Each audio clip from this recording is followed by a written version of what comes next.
And I'll give you an example. Oh, hey. I'll give you an example. Okay, bring it. There's not a black politician that I love more than Adam Clayton Powell. Okay. He was a blue-eyed, light-skinned, curly-haired, you know, the kind of dude that bitches love. Right. He had swag. Okay? Okay. So here's what he does.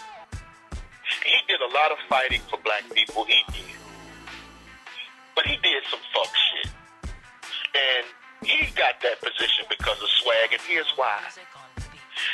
You probably never heard of the name a.philp Randolph, have you? Yeah, I have. a.philp Randolph created the first black union ever in the United States. It was called the Brotherhood of Sleeping Car Porters. He created that union in they started the union in 1925. It was him, another man, another unsung, forgotten hero, a man by the name of Milton Price. All right. And they started the Brotherhood of Sleeping Car Porters against a white organization called the Pullman Corporation. George Pullman invented the sleeping car and used emancipated slaves as porters on these sleeping cars. Okay. Many black people thought that these porters were middle class, but they were not. It was another form of exploitation. And what they did was this. These men had to be humiliated. They were disrespected by white people. And much of their income went back to the company. It was really some sharecropping shit. They had to pay for their own uniforms. They had to pay for everything. And by the time they got a check, it was down to the very pennies. So they were degrading themselves for kibbles and bits. But because they were cleanly dressed, the black community thought that they were middle class. That's the whole style over substance, you know, that we have in our community. Anyway, the conditions for these porters were really, really bad. I mean, they were really fucked up. a.philp Randolph and Milton Price comes along and they set up this union for the Brotherhood of Sleeping Car Porters. Do you know that they had to fight the might of the white corporate Pullman Corporation, or the Pullman Sleeping Car Company? They had to fight the might of a white corporation. That white corporation had also bought off black ministers. That's a surprise. Yeah. They had actually bought off these black ministers, and they were denouncing the union. And then they had to fight the racist elements of the American Federation of Labor, the AFL. Okay. And then they had to fight the Communist Party. So here's a.philp Randolph attacking in all these directions to build this union. Against all odds, him, Milton Webster, and Ashley Totten created this union. Okay. It was the most powerful independent black union in the country during the 30s and 40s. When politicians run for office, when Democratic politicians run for office, do you know who are the lead funders of their campaigns? It's the unions. Right. The unions fund the Democratic Party. So here you have a.philp Randolph with an independent black union behind him. A congressional district opened up in Harlem in the 1940s. Here's a.philp Randolph, a man who built the union. He had been a New Yorker. He was the natural choice for that seat, that congressional seat in Harlem. Okay. You see where this is going? Yeah, he didn't get it. No, there's a reason why he didn't get it. Yeah, because somebody with swag stepped in. Go ahead. Yeah. at this he had the financial backing of the Brotherhood of Sleeping Car Porters behind him. So he had an independent black union. Yeah. They set up a rally for him to announce his candidacy. And they invite Adam Clayton Powell to speak. Right. God, what an error. I see where this is going. Mm-hmm. When they invite Adam Clayton Powell to speak, they said, look,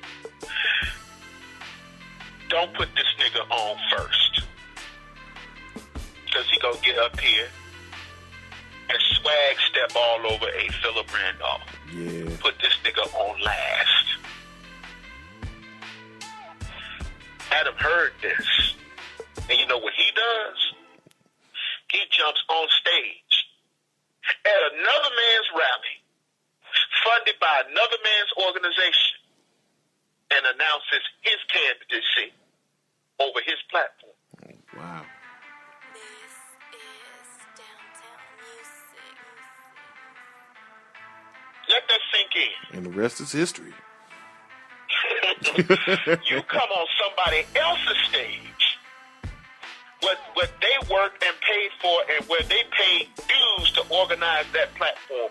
They went through all kind of suffering to build that union. And now they got this prosperous organization behind them in this congressional seat, and this black man is supposed to take this position, and this nigga come up here and do this. Well, what did Adam Clayton Powell have behind him? Well, he had swag. He was a Baptist minister that loved scotch and light-skinned black women. He didn't like no dark skin. Like, he loved light skin. He was color struck in the motherfucker. And the women and the church, the institution he had behind him is the powerful Abyssinian Baptist Church, the same one Calvin Butts came out of. You remember him, right? Yeah. The Abyssinian Baptist Church is one of the most powerful Baptist churches in the country. His father, Adam Clayton Powell Sr., built that church. And you know who was the majority in that church? Women. Yeah. Of course. Pimping. Of course. Shit, it's like all churches. Motherfucking bitches, man. Bitches make that shit run, man. Mm-hmm. All them black women in that church, here comes this light-skinned, blue-eyed, curly hair, swag-talking nigga. Swagger jacking. Man. a.philp Randolph's hard-earned platform. Shit. So what you're saying is motherfuckers didn't look at, the cat that could possibly do the most for the black community. You know what I mean? Especially with his organization. They went with the motherfucker with the swag. Who, especially at the time, I guess cats didn't really know what sort of a politician he would be, you know what I mean? But the rightful or the obvious choice back then would have been the a.philp Randolph cat. He would have been, because a.philp Randolph had inroads he had already made those inroads among the Democrats and the Republicans. Mm-hmm. He was an independent political. He was actually, he had been a prominent member of Eugene Debs' Socialist Party. Okay. But he wasn't in favor, or he didn't implement as much. So that was his personal philosophy. Right. But he was a master politician, a master negotiator, and a master organizer. Okay. Adam Clayton Powell was too. I'm not going to take anything away from him. Adam Clayton Powell organized the black community he was the first one. 20 years before King and the rest of them, Adam Clayton Powell was leading marches up in Harlem. Okay. And most of the people in those marches were women. It was Adam Clayton Powell that put them out in the streets and told them, don't work where you can't buy. Right. So Adam Clayton Powell has a record of activism. But what I'm saying here is, maybe had a.philp Randolph had that seat, you wouldn't have had the problems that you had out of Adam Clayton Powell later on in life. Okay. a.philp Randolph would have known that you can't be missing from Congress 80% of the fucking time. Man. a.philp Randolph would have known you can't be chilling down in Bimini, and you can't put your woman on the payroll with no discernible occupation or title and pay her large sums of money. Right. A. Philip Randolph would have known that. Right. So the way shit had ended up with Adam Clayton Powell, it probably would have ended a little differently, and we probably would have had a more effective politician from A. Philip Randolph. We would have had some type of lasting authority in Congress and in Washington with A. Philip Randolph that we didn't get with Adam Clayton Powell, who done some extraordinary things. He was an extraordinary politician. He was a powerful politician. But I'm using this example to point out how this fucking swag argument really ends up doing us in. You see? Yeah, man. The men in the black community, the men, at that point, at that time, the men, the working class men in the black community, the black working class were behind A. Philip Randolph. Well, who was behind Adam Clayton Powell? The women. And the damn hood niggas. Right. That was his support base. The women and the hood. At the church, the women and the hood niggas. The least intellectual out of all of the demographic of black folks, man. Yeah. The least informed, man, and the most emotional. Yeah. Fuck. Yeah, and so when people would challenge him on his conduct, no doubt, Adam Clayton Powell had what Tariq Nasheed would call a real slick mouthpiece. Okay. He did. He was good. And he's still one of my heroes, despite his fuckery and what he did to A. Philip Randolph. And to this day, most black people don't even know who A. Philip Randolph is and don't know his contribution. But anyway, he was a nickel slick nigga. And he could run the white man and racism. So when a black dude, whenever white people would ask him, why are you doing this? He was like, you don't understand, I'm black. And then when the black person came up and said, well, I'm black, and I don't understand why you're doing this. He would just walk away. Okay. He ain't have shit to say to that. Well, I'm black and I don't understand this. Shit, man. You see, where's the accountability? And he went even further. That march on Washington in '63 wasn't the first time they were talking about marching.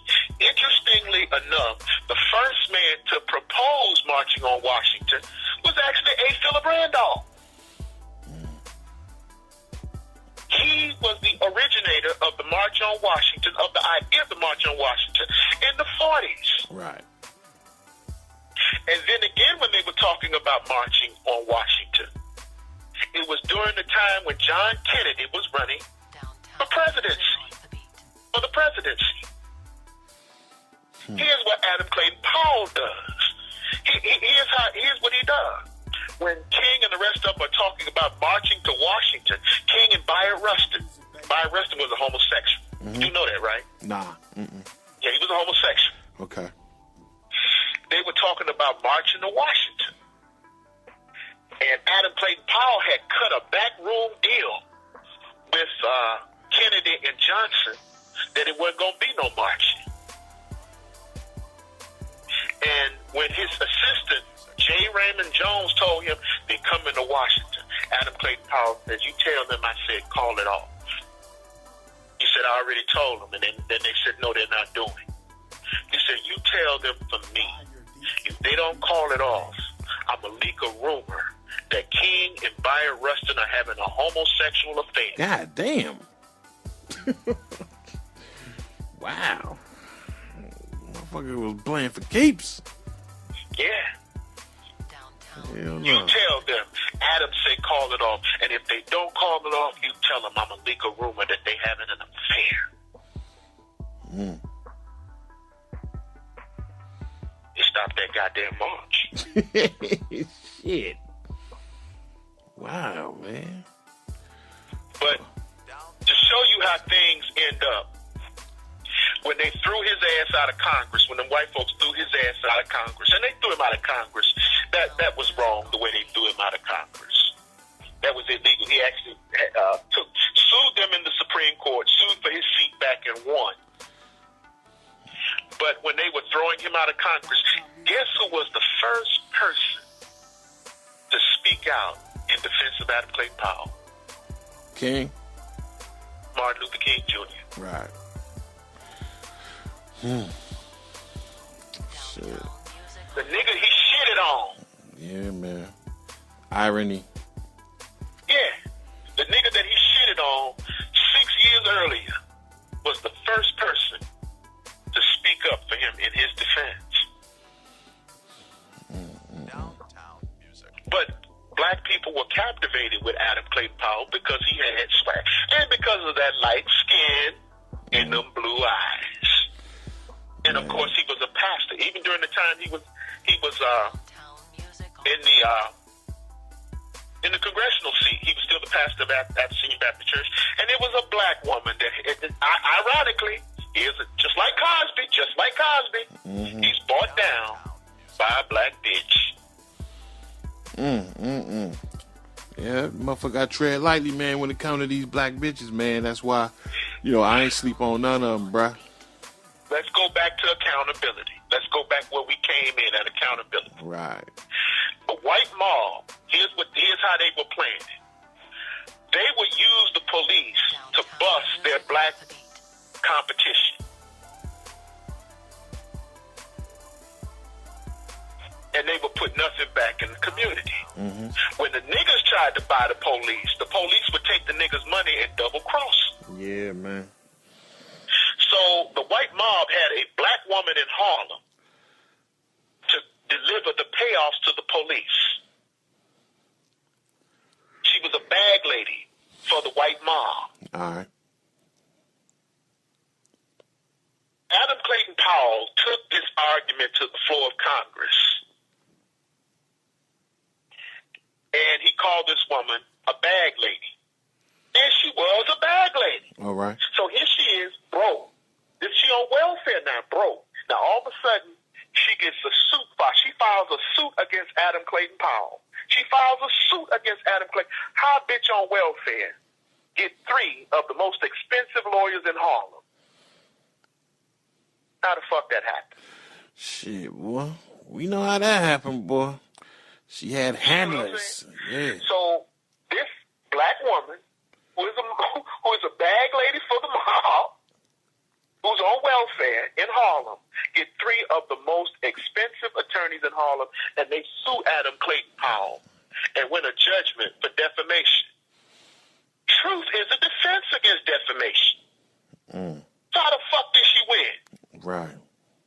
They presented testimony that this woman they presented one of the people who was with her when she was making the payoffs. And she still won in the court, even though there was convincing evidence that this woman was a bag lady. Shit. And they entered judgment against him. And at first, he refused to pay the judgment. He refused to pay any of it. This is bullshit, y'all. This is a real. I'm not paying. I'm not doing this shit. And he wouldn't pay on the judgment. Okay. So they censured him on the floor of Congress, and he eventually paid some of it, but he didn't settle. He paid some of it, but he didn't pay all of it, and the suit was never settled. Okay. Nigga shit. Man. Nigga shit. From that same element, that lack of accountability, nobody was ever held accountable for this shit that happened. Adam wasn't held accountable for his fuckery. This woman wasn't held accountable for her fuckery. And he wound up getting voted out of office by Charlie Rangel, and the rest, as they say, is history. Well, check it out, man. We running long, man. I'm running out of space, man.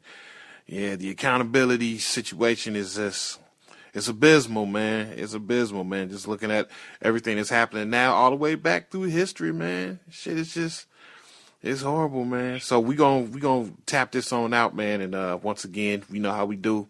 We're gonna let you get your last parting words in before we roll. What's up? I don't have any rancor for the police at this point. Okay. I ain't got no rancor for the police. What happened, happened. They gone, they gone. Right. Period. They gone. Straight and narrow, his soul is cast. Good night. Knock him out the box, Rick. All right, man. That's what's up, man. Fat Mac, Almighty Triple XL, coming at y'all live and direct from MaxC.com.